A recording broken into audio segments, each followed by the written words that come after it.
ശബരിമലയിലെ അമൂല്യ വസ്തുക്കളുടെ കണക്കെടുപ്പിനായി ഹൈക്കോടതി നിയമിച്ച ജസ്റ്റിസ് KT ശങ്കരൻ സന്നിധാനത്ത് പരിശോധന ആരംഭിച്ചു. ശബരിമലയിലെ സ്ട്രോങ് റൂം തുറന്നു. അറ്റകുറ്റപ്പണി പൂർത്തിയാക്കി സന്നിധാനത്ത് എത്തിച്ച ദ്വാരപാലക പാളികൾ നാളെ പരിശോധിക്കും. തിങ്കളാഴ്ച ആറന്മുളയിലെത്തി ശബരിമലയുടെ പ്രധാന സ്ട്രോങ് റൂമും പരിശോധിക്കും. തിരുവാഭരണം കമ്മീഷണർ ഉൾപ്പെടെയുള്ള ഉദ്യോഗസ്ഥരും ജസ്റ്റിസ് ശങ്കരനോടൊപ്പമുണ്ട്. ഗൂഗിൾ രമേശ് ചേരുന്നു. ഗൂഗിൾ, ലഭ്യമാകുന്ന ഏറ്റവും പുതിയ വിവരങ്ങൾ.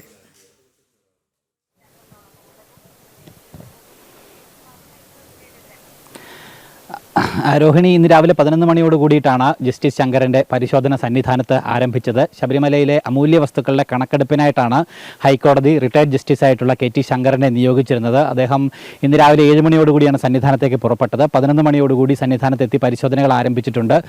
ആദ്യഘട്ടത്തിൽ സന്നിധാനത്തെ സ്ട്രോങ് റൂം തുറന്ന് പരിശോധന നടത്തുകയാണ്.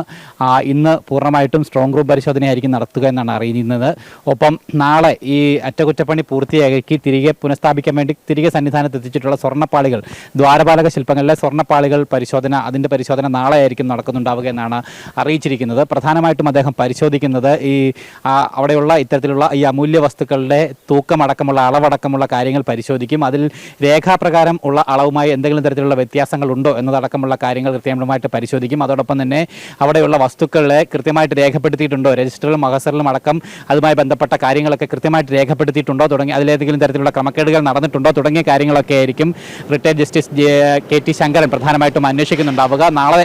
ഇന്നും നാളെയും 2 ദിവസത്തെ പരിശോധനയാണ് സന്നിധാനത്ത് അദ്ദേഹം നടത്തുന്നുണ്ടാവുക. അതിനുശേഷം ആറന്മുളയിലേക്കും പോകും. ആറന്മുള സ്ട്രോങ് റൂമിലും പരിശോധന നടത്തും. സന്നിധാനം ഉൾപ്പെടെയുള്ള ശബരിമലയിലെ ഉൾപ്പെടെയുള്ള അമൂല്യ വസ്തുക്കൾ പ്രധാനമായിട്ടും സൂക്ഷിച്ചിരിക്കുന്നത് ആറന്മുളയിലെ സ്ട്രോങ് റൂമിലാണ്. ആ സ്ട്രോങ് റൂമിലെത്തിയും ഇതുമായി ബന്ധപ്പെട്ട പരിശോധന നടപടികൾ ഉണ്ടാകും. മറ്റന്നാളായിരിക്കും ആറന്മുളയിലെ സ്ട്രോങ് റൂമിൽ പരിശോധന നടത്തുക എന്നാണ് അറിയിച്ചിരിക്കുന്നത്. 3 ദിവസത്തെ സമയമാണ് ഹൈക്കോടതിയിൽ ഷെഡ്യൂളായിട്ട് ജസ്റ്റിസ് KT ശങ്കരൻ നൽകിയിരിക്കുന്നത്. അതിന് പ്രകാരം തന്നെയായിരിക്കും അന്വേഷണം. അതിനുശേഷം അന്തിമ റിപ്പോർട്ട് ഹൈക്കോടതിക്ക് നൽകും. താൻ പരിശോധനത്തിന്റെ അടിസ്ഥാനത്തിലുള്ള റിപ്പോർട്ട് സമർപ്പിക്കുകയും ചെയ്യുന്നുണ്ടാവും.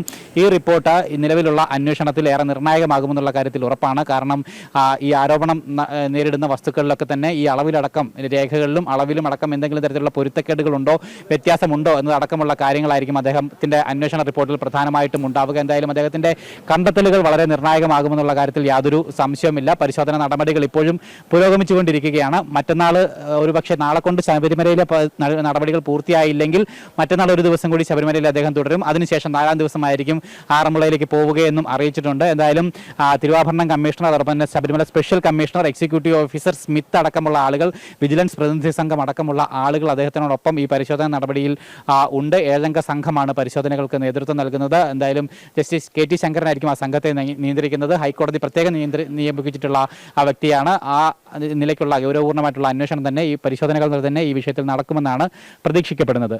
രോഹിണി.